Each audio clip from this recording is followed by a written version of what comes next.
Hello friends. पिछले lecture में हमने समझा पार्लियामेंट से रिलेटेड आर्टिकल्स, आर्टिकल 79 से लेके आर्टिकल 88 तक। आर्टिकल 79 कहता है कॉन्स्टिट्यूशन ऑफ पार्लियामेंट, 80 कहता है composition of the council of state, 81 कहता है composition of house of the people और 82 कहता है readjustment after the each census. Article 83 कहता है duration of houses of the parliament और article 84 qualification for the membership of parliament. फिर हमने आर्टिकल 85 में देखा sessions of parliament, prorogation and dissolution. Article 86 हमने देखा right to president to address and send messages to the house.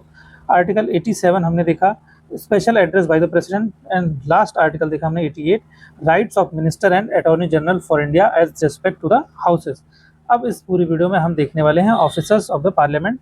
ये video बहुत ही इंपॉर्टेंट होने वाली है क्योंकि इस पूरे टॉपिक से एक क्वेश्चन हर साल हर एग्जाम में आता ही आता है, चाहे वो यूपीएससी हो, यूपीपीएससी हो या फिर और कोई भी एग्ज़ाम। आप सब एग्ज़ाम में एक क्वेश्चन इस टॉपिक से आता ही आता है। तो देखते हैं आर्टिकल 89 क्या कहता है। The chairman and the deputy chairman of the council of state, ठीक है। क्लॉज 1 कहता है the president of India, the vice president of India shall be ex officio chairman of the council of state. तो हम vice president पढ़ रहे थे तो भी ये आर्टिकल में स्पेशली मेंशन था। यहाँ पे ये अगेन सब क्लॉज 1 में स्पेशली मेंशनड है। क्लॉज 2 कहता है the council of state shall as soon as may be choose a member of the council to be deputy chairman thereof and so often as the office of the deputy chairman becomes vacant, the council shall choose another member to be deputy chairman thereof। इसका simple मतलब ये है कि council of states यानी राज्यसभा अगर उसकी deputy speaker की कोई सीट खाली हो जाती है तो ऐसे में मेंबर्स चुनेंगे एज सुन एज पॉसिबल, जितना जल्दी हो सके उतनी जल्दी किसी को अपने ही मेंबर्स में से किसी एक को डेप्यूटी चेयरमैन के तौर पर चुनेंगे। ये है, यानी इसकी डेट स्पेसिफाई नहीं की गई है कि कितने टाइम के अंदर इन्हें चुनना है, ये एज सुन एज पॉसिबल वाला सीन है यहाँ पे। नेक्स्ट आर्टिकल है article 90 vacation and resignation of and removal from the office of deputy chairman. अब आता है, देखो आप एक क्वेश्चन पूछ सकते हो कि चेयरमैन के बारे में आगे क्यों नहीं लिखा है, पहले तो चेयरमैन आएगा फिर डिप्टी चेयरमैन। तो यहाँ समझने वाली बात है कि जो चेयरमैन है वो एक्स ऑफिशियो चेयरमैन है, वो एक्चुअल में वाइस प्रेसिडेंट ऑफ इंडिया है। तो जो कुछ भी इनके रिलेटेड प्रावधान है वो आर्टिकल 63 से 72 के बीच में 73 तक में लिखा हुआ है सब कुछ।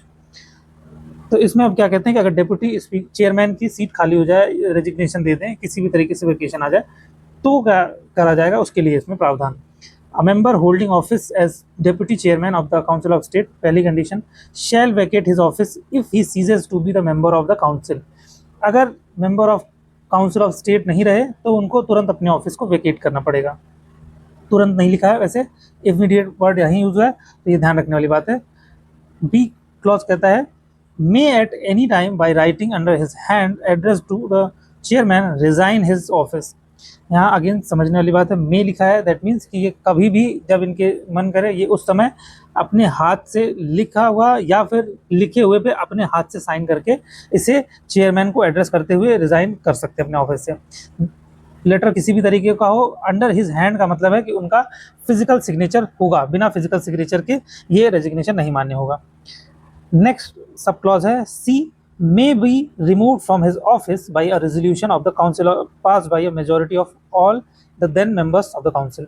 मतलब ये कि अगर डिप्टी स्पीकर को उनकी पोस्ट से हटाना है तो हो सकता है कि एक रेजोल्यूशन ला के उन्हें उनकी पोस्ट से हटाया जा सकता है, लेकिन कंडीशन क्या है कि मेजोरिटी होनी चाहिए। कैसी मेजोरिटी? उस दिन जितने मेंबर्स प्रेजेंट हैं, all the then members of the council, उस समय जितने मेंबर्स हैं उनकी।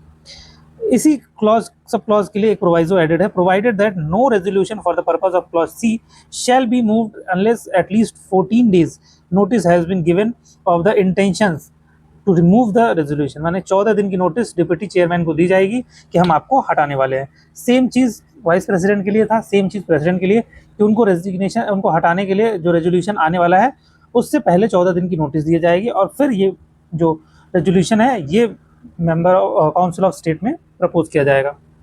अब आता है article 91 power of the deputy chairman or other person to perform the duties of the office of or to act as chairman.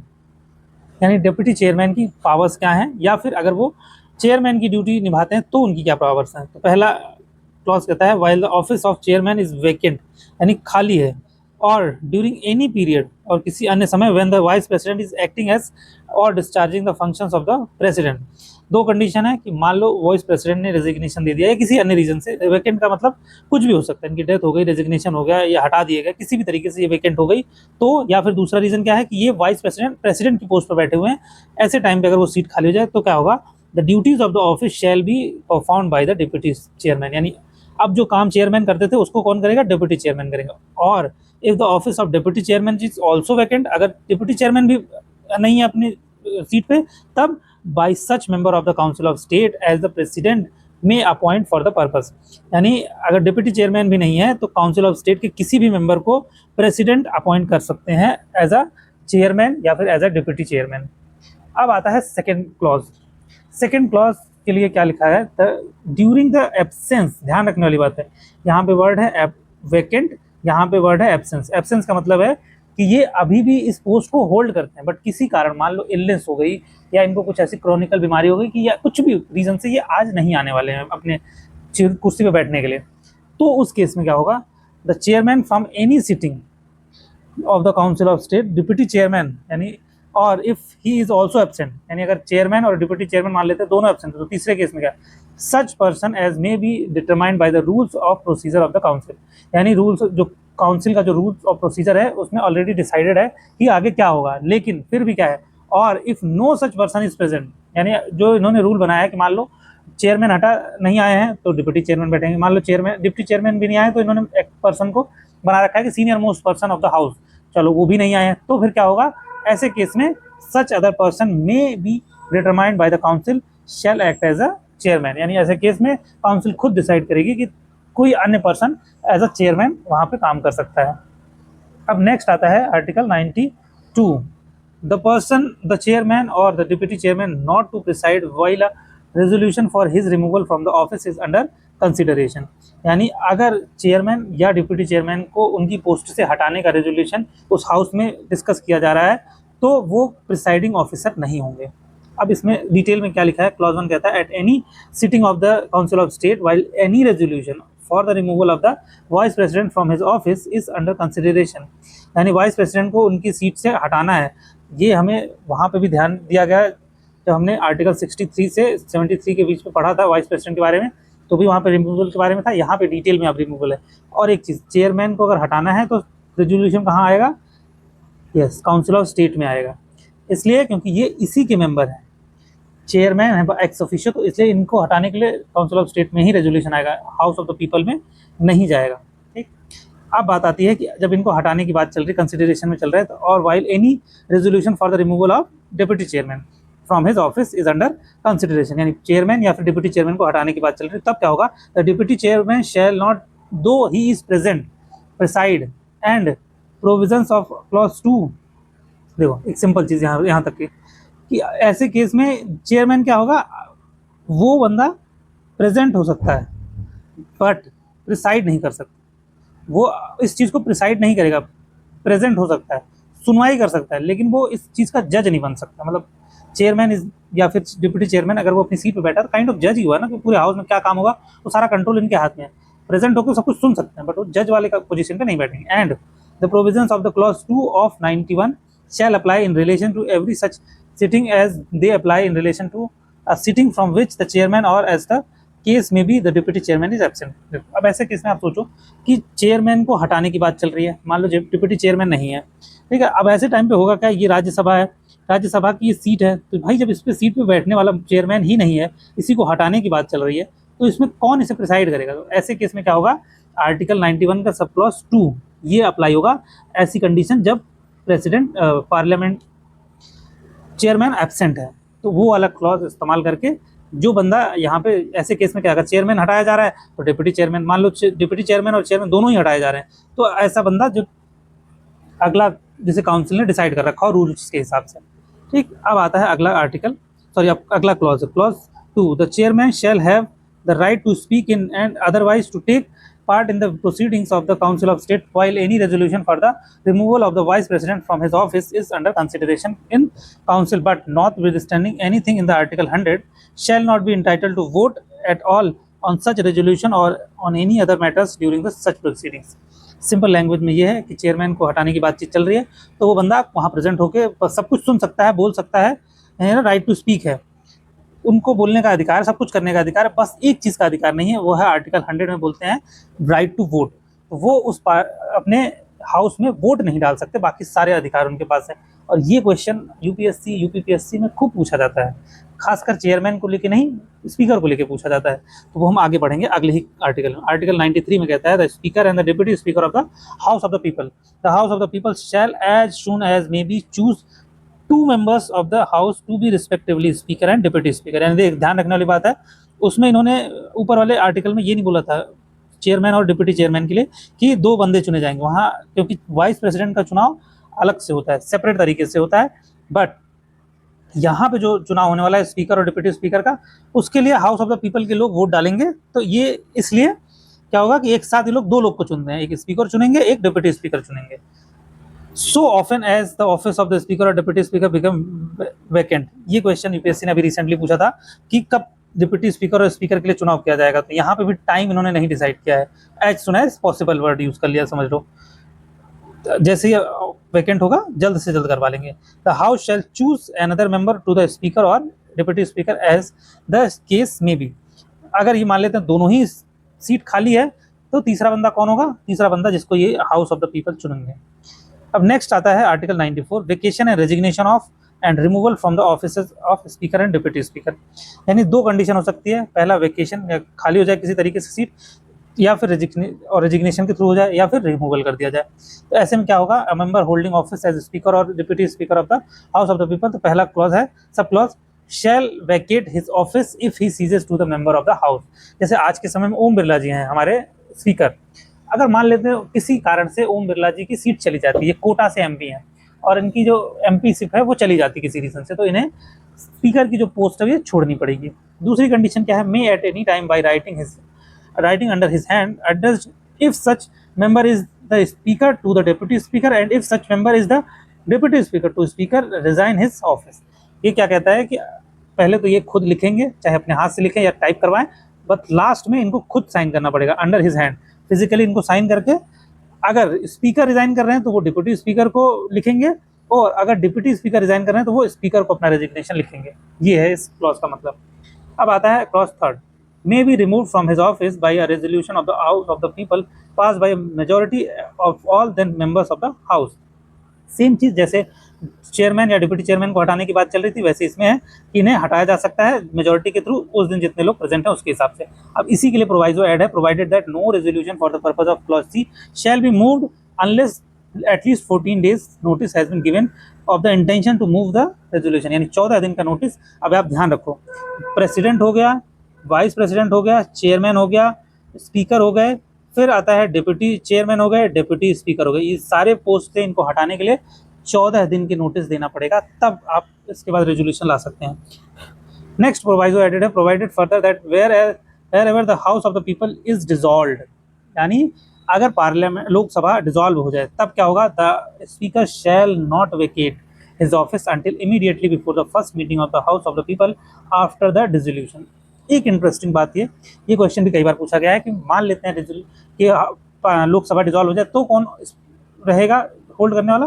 तो स्पीकर उस पूरे पोस्ट को होल्ड करते रहेंगे तब तक जब तक कि चुनाव के बाद पहली मीटिंग बैठक ना हो जाए, और जैसे ही वो पहली बैठक होनी है उसी के पहले वो रिजाइन कर देंगे। अब क्वेश्चन आता है कि फिर आएगा कौन? स्पीकर कौन होगा? क्योंकि वो पोस्ट तो खाली नहीं छोड़ सकते, किसी को तो कराना पड़ेगा। जो आएगा, जो बैठेगा, और बाकी के जो नए newly elected member of parliament है उनको पहले शपथ दिलवाएगा इस हाउस की, फिर ये लोग मिल के चुनेंगे स्पीकर को।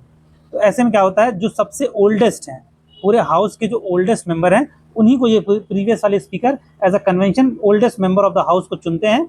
और ओल्डेस्ट एज वाला ये नहीं, एक्सपीरियंस वाला ओल्डेस्ट पर्सन को चूज करेंगे, वो सिट करेंगे उस पर, और वो ओथ एंड अफर्मेशन दिलवाएंगे सारे मेंबर्स को। उसके बाद सारे मेंबर्स मिलके नए स्पीकर का चुनाव करेंगे। ये है पूरी प्रोसेस। आर्टिकल 95 क्या कहता है? Power of the deputy speaker or other person to perform the duties of the office or act as a speaker. पहला क्लॉज क्या कहता है? सिंपल चीज़ है कि डिप्टी स्पीकर की क्या पावर्स होंगी या कोई अन्य पर्सन उसकी क्या पावर होंगी अगर वो स्पीकर की पोस्ट को संभालता है। तो क्लॉज 1 कहता है while the office of the speaker is vacant. ध्यान रखने वाली बात, वेकेंट। जैसे हमने चेयरमैन में पढ़ा था ना कि वेकेंट हो जाए, तो वैसे ही अगर वैकेंट है तो duties of the office shall be perform by the deputy speaker, vacant है तो डिप्टी स्पीकर से संभालेगा, वो परफॉर्म करेगा। नेक्स्ट कंडीशन की, अगर if the office of the deputy speaker is also vacant, अगर डिप्टी स्पीकर भी गायब है तब by such member of the house of the people as the president may appoint for the purpose, ऐसे case में president decide करेंगे, किसी को भी अपॉइंट कर देंगे कि आप इस समय स्पीकर बनेंगे और हाउस को संभालेंगे। अब दूसरा क्लॉज क्या कहता है, during the absence of the speaker, यहाँ ध्यान रखने वाली बात है, वैकेंट है क्लॉज 1 में, यहाँ पे स्पीकर के एब्सेंस की बात कर रहा है। वैकेंट का मतलब ये रेजिग्नेशन दे दिए हैं, डेथ हो गई है या किसी अन्य रीजन से सीट खाली हो गई है। एब्सेंस का मतलब है सीट खाली नहीं हुई है, ये किसी रीजन से आज आए नहीं है, तब कौन प्रिसाइड करेगा, from any sitting of the house of the people the deputy speaker. अब डिप्टी स्पीकर बैठेंगे, अगर वो भी एब्सेंट है, if he is also absent such person as may be determined by rules of procedure of the house, अगर ये भी absent है तो एज रूल जो कहता है हाउस का उन्हें प्रोसीड बैठाया जाएगा। अगर मान लेते वो भी नहीं है तब क्या होगा, if no such person is present, वो भी नहीं तो such other person may be determined by the house shall act as speaker, तब जो हाउस के मेंबर्स हैं वो डिसाइड करेंगे कि कौन स्पीकर के तौर पर परफॉर्म करेगा। ये है पूरा आर्टिकल 95। अब आते हैं आर्टिकल 96 पे, द स्पीकर और the deputy speaker not to preside while the resolution for his removal from the office is under consideration. 2026 के पेपर में यूपीएससी ने इसे पूछा था, 2025 में भी पूछा था, मल्टीपल टाइम यूपीएससी पूछते हैं और अन्य एग्जाम्स में भी पूछा जाता है। ये बहुत इंपॉर्टेंट और ट्रिकी टॉपिक है, समझना थोड़ा मुश्किल रहता है। अगर आपको समझ में आ गया, वैसे लॉजिक लगाएंगे तो आपको समझ में आ जाएगा कि सीधी सी बात है, मेरे अगेंस्ट में मुकदमा चल रहा है तो मैं उसका जज नहीं बन सकता, मैं अपने खिलाफ सुन रहे सारे चार्जेस के लिए जवाब दे सकता हूँ। ठीक, मतलब उस कोर्ट में मैं बैठ के अपने खिलाफ लगे एलिगेशंस का रिप्लाई दे सकता हूँ, अपनी बात रख सकता हूँ, लेकिन मैं खुद जज बन के उसे नहीं कर सकता प्रिसाइड। ये है चीज़। क्लॉज 1 कहता है, at any sitting of the house of the people while any resolution from for the removal of the speaker from his office is under consideration, the speaker or while any resolution for removal of the deputy speaker from the office is under consideration, the deputy speaker shall not, though he is present, preside, and the provisions of the clause 2 of 95 shall apply in the relation to every such sitting as they apply in relations to sitting from which the speaker or as the case may be the deputy speaker is absent। ये पूरे clause का मतलब ये है कि अगर deputy speaker या speaker के रिमूवल की बात चल रही है तो पहली चीज डिप्टी स्पीकर प्रेजेंट हो सकते हैं और वो प्रिसाइड भी कर सकते हैं। कैसे कर सकते हैं, क्लॉज 2 ऑफ 95 इस्तेमाल हो जाएगा। स्पीकर के एब्सेंस में बैठ जाएंगे, मान लो चेयरमैन, डिप्टी स्पीकर बैठ जाए, डिप्टी स्पीकर के एब्सेंस में कोई और पर्सन बैठेगा तो क्लॉज 2 ऑफ 95 इस्तेमाल होगा यहाँ पे। ठीक, ये बैठ सकते हैं, स्पीकर अपना सुन सकते हैं, पर ये वोट नहीं डाल सकते हैं। अगला है वोटिंग का राइट। खैर, प्रिसाइडिंग ऑफिसर के तौर पर ये भी ध्यान रखने वाली बात है, डिप्टी स्पीकर के पास वोटिंग राइट्स नहीं होते हैं एज अ स्पीकर, अगर ये स्पीकर के पोस्ट पे बैठे हैं। ठीक, आर्टिकल 2, हाँ ये भी ध्यान रखने वाली बात है कि क्यों ऐसा है, ऐसा इसलिए कि अगर स्पीकर की सारी पोस्ट हम डिप्टी स्पीकर, सारे फंक्शन, सारी सब कुछ दे देंगे डिप्टी स्पीकर को तो भाई फिर अंतर ही क्या रह जाएगा। ठीक, कुछ तो डिफरेंस रखना पड़ेगा ना, इसके एब्सेंस में इनको सारे अधिकार मिलेंगे, बस ये वोट डालने वाला एक अधिकार नहीं मिलता, बाकी समझ। क्लॉज 2 कहता है, the speaker shall have the right to speak in and otherwise to take part in the proceedings of house of the people while any resolution for his removal from the office is under consideration in the house and shall notwithstanding anything in the article 100 be entitled to vote only in the first instance on such resolution or on any other matter during the such proceeding but not in the case of equality of the votes। यहाँ पे एक चीज different आती है जो chairman वाले में नहीं थी, इसमें है। सबसे पहली चीज, आर्टिकल 100 में वोट डालने का इनको राइट्स मिलता है, वो इस क्लॉज आर्टिकल में नहीं मिलेगा, ये क्लॉज इन्हें मना करता है। नॉट विद स्टैंडिंग का मतलब होता है कि इस पूरे जो आर्टिकल है ना, आर्टिकल 100, उसमें जो कुछ भी कहा है उसके साथ ये बिल्कुल खड़ा नहीं होता है, तो ये अलग है, इंडिपेंडेंट है आर्टिकल। ठीक, तो इनको वोट राइट्स नहीं मिलेंगे, लेकिन एक कंडीशन पे वोट मिलेगा। अगर ऐसा कंडीशन आ जाती है कि वो कंडीशन वोटिंग जो है इक्वल हो जाती है, मान लो 100 लोग थे, अगर ये वोट करते 60-40 में तब तो जीत जाते ऑब्वियसली, या 49-51 में वोटिंग होती तो 51 जिस तरफ जाता है ये वोट जीत जाते हैं। अगर 50-50 हो गया तब ऐसे कंडीशन में स्पीकर जो है वो वोट डालेगा और जिस तरफ वोट डालेगा वो डिसीजन फाइनल हो जाएगा। अब आता है article 97, salaries and allowances of the chairman and deputy chairman and the speaker and the deputy speaker there sell. अब सीधी सी बात है भाई, नौकरी कर रहे हैं, पैसा कहाँ, पैसा क्या, कौन सा मिलेगा, कितना मिलेगा, अगर ये सब डिसाइडेड नहीं होगा तो फिर उस पोस्ट पे रहने का क्या फायदा किसी को। तो वो बातचीत एक जिस्ट में बता देता हूँ, ये सारी चीज़ें आर्टिकल शेड्यूल 2 में डिटेल में मेंशन है कि चेयरमैन को कितना पैसा मिलेगा, डिप्टी चेयरमैन को पैसे अलाउंसेस क्या क्या मिलेंगे, वो सब मेंशन है, स्पीकर और इसके लिए भी। यहाँ पे स्पेसिफिकली देखो क्या लिखा है, there shall be paid to the chairman and deputy chairman of the council of state and to speaker and the deputy speaker of the house of the people such salaries and allowances as may be respectively fixed by parliament by law. यानी इन लोगों को पैसे और allowances वो मिलेंगे जो parliament decide करेगा by law. until the provisions in that behalf is so made such salaries and allowances as per specified in the second schedule, यानी जो सेकंड शेड्यूल में मेंशन्ड है वो मिलेगा ही until and unless पार्लियामेंट लाके कोई law इसे चेंज नहीं करता। अब आता है article 98 secretariat of the parliament. पहला क्लॉज कहता है each house of the parliament shall have separate secretariat staff. भाई इतना बड़ा हाउस है, देखो 530 मेंबर हैं लोकसभा के और 250 मेंबर है राज्यसभा के, तो इन इतने सारे एमपीज को मैनेज करना आसान काम नहीं है, तो इनके लिए बहुत सारे स्टाफ की जरूरत पड़ती है। सेक्रेटरी स्टाफ होते हैं जो इनको गाइड करते हैं, हेल्प करते हैं, तो वो हर हाउस के पास अपने राइट्स हैं। रिक्रूट अगले क्लॉज में वो आएगा, रिक्रूट करने का, कंडीशंस रखने का उनके पास अधिकार है। Provided that nothing in this clause shall be constructed as preventing the creation of post common to both houses of the parliament. यानी लोकसभा और राज्यसभा दो अलग अलग हैं, ठीक है, इन दोनों के लिए अलग अलग सेक्रेटरीट रख सकते हैं, लेकिन दोनों हैं तो एक ही बिल्डिंग के अंदर।